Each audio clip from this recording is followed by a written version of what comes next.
분노한 삼포 세대에 둘러싸인 노인 세대. 오늘날의 젊은 세대는 무거운 현실의 벽에 직면하고 있다. 그들이 짊어지고 있는 짐은 자신들이 만든 것이 아니다. 오히려 그들이 태어나기 전부터 쌓여온 노인 세대가 만들어 놓은 결함 있는 사회 시스템의 결과다.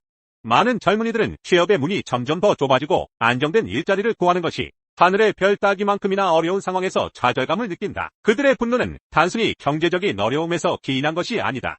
그것은 오랜 세월 쌓여온 불공평과 기회의 불균형에 대한 정당한 울분이다. 처음에 나온 건 3포 세대였다. 3포 세대는 연애, 결혼, 출산 세 가지를 포기한 세대란 뜻을 일컫는 신조어로 20대와 30대에 이르기까지 젊은 층이 좀처럼 연애를 안 하려 들고 연애를 하더라도 결혼을 꺼리며 결혼을 하더라도 출산을 포기하는 사회 현상을 말한다.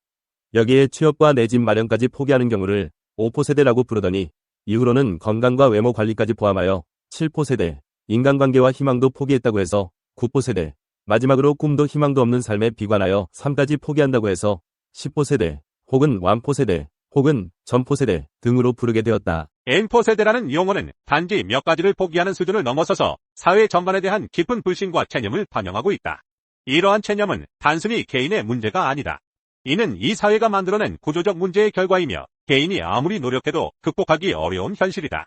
많은 젊은이들은 자신이 애초에 출발선에서부터 불리한 위치에 서 있음을 느끼며 자신이 아무리 애써도 더 나아질 수 없는 구조 속에서 좌절감을 느낀다. 이러한 구조적 불평등은 젊은 세대가 자신의 꿈을 이루고자 하는 열망마저도 빼앗아가고 있다. 그들이 꿈을 꾸기 어려운 현실 속에서 자란다면 미래 사회는 과연 어떤 모습일까? 노인 세대는 산업화와 경제성장을 통해 자신들의 생활 수준을 높였지만 그 과정에서 미래 세대의 자원을 무분별하게 소비하고 불평등한 구조를 방치했다. 그 결과 오늘날의 젊은 세대는 취업도 결혼도 어려운 현실 속에 내몰리고 있다. 많은 청년들이 결혼을 포기하거나 자녀를 낳지 않기로 선택하는 것은 더 이상 개인의 의지나 가치관의 문제가 아니다. 그것은 현실을 직시한 결과이며 이 사회가 그들에게 남긴 유산에 대한 회의감의 표현이다. 젊은 남성들, 즉 분노한 수컷들이라는 표현은 단지 그들의 분노와 절망감을 대변하는 것이 아니다. 그것은 그들이 더 이상 기존의 틀 속에서 희망을 찾을 수 없음을 보여주는 상징이기도 하다. 그들은 자신들이 마땅히 누려야 할 기회를 빼앗긴 채 미래에 대한 불안과 불만으로 가득 찬 채 살아가고 있다. 고용 불안정과 경제적 어려움은 그들의 삶을 옥죄고 더 나아가 결혼과 가정이라는 기본적인 사회적 기대마저 충족시키지 못하게 만들고 있다. 이런 상황에서 분노와 절망이 쌓여가는 것은 당연한 결과일지도 모른다. 노인 세대는 자신들이 이룩한 성과에 자부심을 느낄 수 있겠지만 그 뒤에 남겨진 문제들을 직시해야 한다. 그들이 이룬 경제성장과 발전이 오늘날의 젊은이들에게 어떤 의미로 다가오는지를 진지하게 생각해봐야 한다. 그들의 성공 뒤에는 무분별한 자원 사용, 환경 파괴, 그리고 점점 더 심화된 사회적 불평등이 자리하고 있다. 이 모든 것들이 지금의 젊은 세대에게는 한없이 무거운 짐으로 다가오고 있다. 또한 이로 인해 젊은 세대는 자신의 꿈과 목표를 이루기보다는 생존을 위해 하루하루를 버텨내야 하는 상황에 처해 있다. 젊은 세대가 분노하는 이유는 단순히 물질적 결핍 때문만이 아니다. 그것은 자신들이 미래를 설계할 수 있는 권리마저 박탈당했기 때문이다. 희망이 없는 사회에서 그들이 할 수 있는 선택지는 점점 줄어들고 있다. 결혼을 포기하고 자녀를 낳지 않은 것은 그들의 생존을 위한 최후의 선택일지도 모른다. 이 사회가 그들에게 남겨준 것은 경쟁과 생존, 그리고 그 속에서의 끝없는 불안뿐이다. 그들의 꿈과 희망이 꺾여버린 이유는 개인의 나태함이 아닌 이 사회 구조의 문제라는 것을 우리는 잊지 말아야 한다. 오늘날의 젊은 세대가 처한 상황은 그들의 문제만이 아니다. 이는 곧 우리 사회 전체의 문제이며 우리가 해결해야 할 과제이다. 노인 세대가 이룩한 경제적 성취와 발전은 오늘날의 사회적 문제를 해결하기 위한 교훈이 될 수 있다. 그들은 힘든 시기를 이겨내며 오늘의 사회를 만들었지만 그 과정에서 발생한 부작용과 문제를 해결하지 못한 채 다음 세대에 넘겨주었다. 이제는 그 문제를 직시하고 해결해 나가야 할 때다. 우리는 이제 과거의 실수로부터 배워야 한다.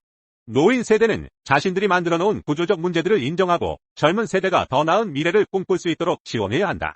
단순히 경제적 지원을 넘어 그들이 자립할 수 있는 기반을 만들어주고 공정한 기회를 제공해야 한다. 교육, 직업, 주거 등 모든 면에서 젊은 세대가 안정된 삶을 꿈꿀 수 있도록 하는 것이 중요하다. 그렇지 않다면 우리는 분노한 수컷들이라는 비극적 결과를 계속해서 마주하게 될 것이다. 미래 세대가 스스로의 꿈을 이루고 행복하게 살아갈 수 있는 사회를 만드는 것이야말로 이제 우리 모두가 책임져야 할 과제다. 우리의 미래는 젊은 세대의 손에 달려있다. 그들이 꿈을 꾸고 그 꿈을 이룰 수 있는 사회를 만들어야 한다.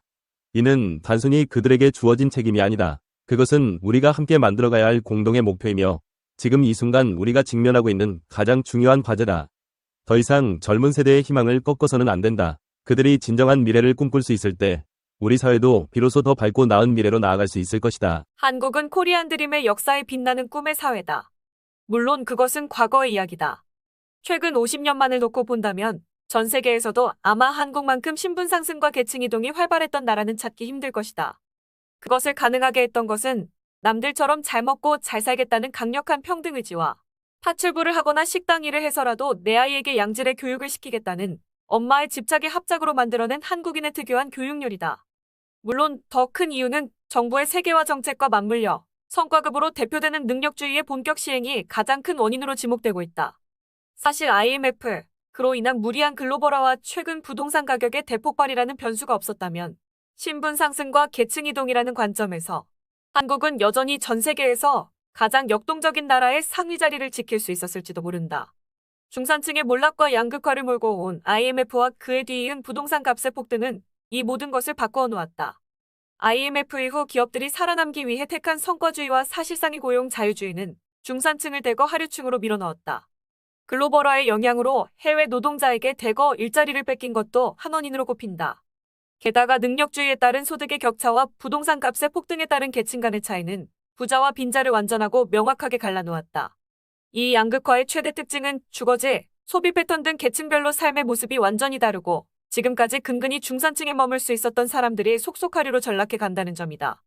이 현상은 더욱 극심해질 것이고 계층 간의 격차 확대는 미국과 영국 등 전 세계에 공통된 현상이지만 우리나라에서 특히 심각한 것은 치열한 경쟁에서 한 번 탈락한 사람은 신분 상승이 사실상 불가능하고 하류로 전락한 사람들은 죽을 때까지 일하지 않고는 생존조차 보장받을 수 없다는 점이다. 이러한 사회에서는 극히 일부를 제외하고는 거의 모든 사람들이 심리적으로 패배자에 가깝다. 그 때문인지는 몰라도 오늘날 한국 사회에서는 기이하게도 거의 모든 사람이 성공하기를 기대한다. 거의 모든 학생들이 의대와 법대를 지망하고 거의 모든 젊은이들이 대기업의 정규직이나 안전지향의 학교 선생, 공무원을 희망한다. 그러나 이것은 분명히 불가능한 일이다. 가장 후하게 쳐주어도 많은 사람들에게는 기껏해야 실패가 없으면 다행인 것이다. 보통 사람들의 기준에서 보면 한국은 실패자들로 가득 찬 루저들의 우울한 나라다. 로또는 번번이 비켜가고 주식은 뜻대로 되지 않고 삶에 속고 배신에 울며 운명 앞에 무릎 꿇는 것이 보통 사람들의 인생이다. 능력주의라는 미명하에서 좌절하고 비웃음거리가 되고 만인 대 만인의 경쟁에서 늘 선두에 서지 못하고 뒤처지는 것이 보통 사람들의 운명이다. 성적이 상위 3% 내에 들어야 내신 1등급을 받을 수 있는 학력 경쟁 같은 것으로 비교해보아도 그들은 모두 실패하고 좌절한 사람들에 가깝다. 물론 승자들도 있다. 하지만 사회 전체로 따지면 그 비율은 극히 미미하다. 오늘날 만인이 만인에 대해 경쟁하는 부와 권력 게임에서는 대개 한 사람의 승리자만 있고 나머지는 대부분 패배자들이다. 우선 산술적인 측면에서 그렇다.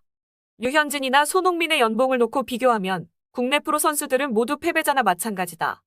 또한 각 나라의 인구도 19세기보다 평균 5배나 늘고 나라를 다스릴 능력이 있는 고학력층도 100배에서 1000배나 늘었지만 어디서도 대통령을 5이나 100명을 뽑는다는 이야기는 들어본 적이 없다.